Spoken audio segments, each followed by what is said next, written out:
3 انبیاء کرام علیہ السلام کا ذکر قدرے تفصیلی ہے۔ نمبر 1، حضرت یحییٰ علیہ السلام کی ولادت۔ اللہ تعالیٰ نے زکریا علیہ السلام اور ان کی اہلیہ کو بڑھاپے میں بیٹا عطا فرمایا جسے نبوت سے بھی سرفراز فرمایا۔ نمبر 2، حضرت عیسیٰ علیہ السلام کی ولادت۔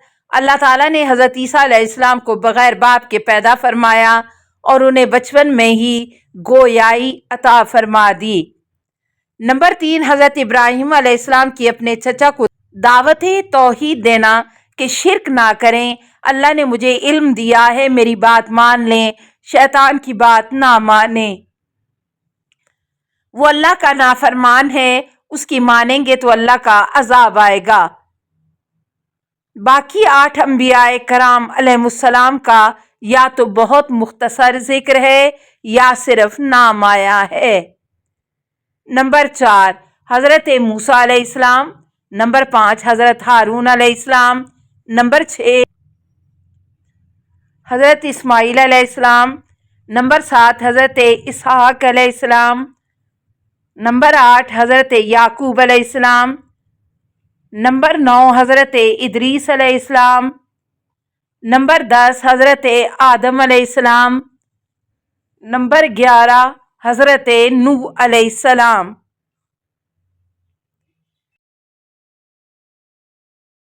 نمبر 3، سورہ طٰہٰ میں 3 باتیں یہ ہیں۔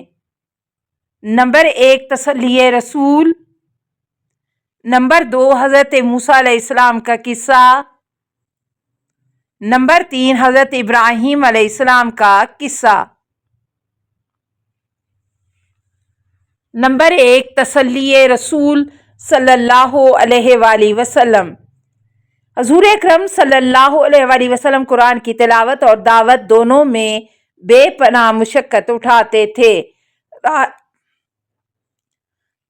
راتوں کو نماز میں اتنی طویل قرات فرماتے کہ پاؤں مبارک پر ورم آ جاتا، پھر انسانوں تک قرآن کے ابلاغ اور دعوت میں بھی اپنی جان جوکھم میں ڈالتے تھے، اور جب کوئی اس دعوت پر کان نہ دھرتا تو آپ کو بے پناہ غم ہوتا۔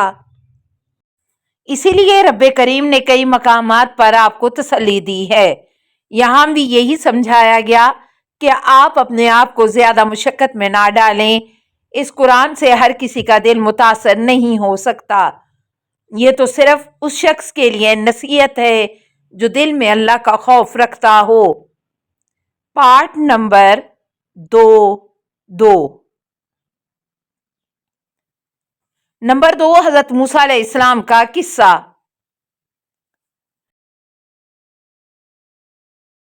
حضرت موسیٰ علیہ السلام کے جو حالات اس صورت میں بیان کیے گئے ہیں ان کو ذہن نشین کرنے کے لیے چند عنوانات قائم کیے جا سکتے ہیں، یعنی باری تعالیٰ کے ساتھ شرف ہم کلامی، دریا میں ڈالا جانا، تابوت کا فرعون کو ملنا، پوری عزت اور احترام کے ساتھ رضاعت کے لیے حقیقی والدہ کی طرف آپ کو لوٹا دینا، آپ سے ایک قبطی کا قتل ہونا لیکن اللہ کا آپ کو قصاص سے نجات دلانا، آپ کا کئی سال مدین میں رہنا، اللہ کی طرف سے آپ کو اور آپ کے بھائی حضرت ہارون علیہ السلام کو فرعون کے پاس جانے کا حکم، فرعون کے ساتھ موعظہ حسنہ کے اصول کے تحت مباحثہ، اس کا مقابلے کے لیے جادوگروں کو جمع کرنا، حضرت موسیٰ علیہ السلام کی فتح، ساحروں کا قبول ایمان،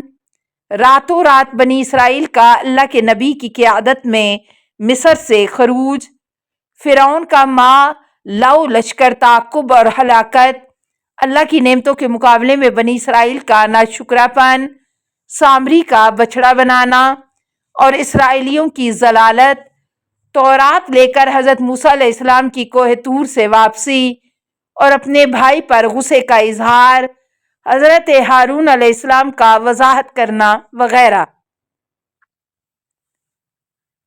نمبر 3، حضرت آدم علیہ السلام کا قصہ۔ اللہ تعالیٰ نے حضرت آدم علیہ السلام کو پیدا فرما کر مسجود ملائک بنایا، سب فرشتوں نے سجدہ کیا مگر شیطان نے سجدہ کرنے سے انکار کر دیا۔ اللہ تعالیٰ نے حضرت آدم علیہ السلام سے فرمایا اب یہ تمہارا اور تمہاری بیوی کا دشمن ہے۔ التماس دعا: اللہم صلی علی محمد و آل محمد و آلہ الطیبین الطاہرین المعصومین۔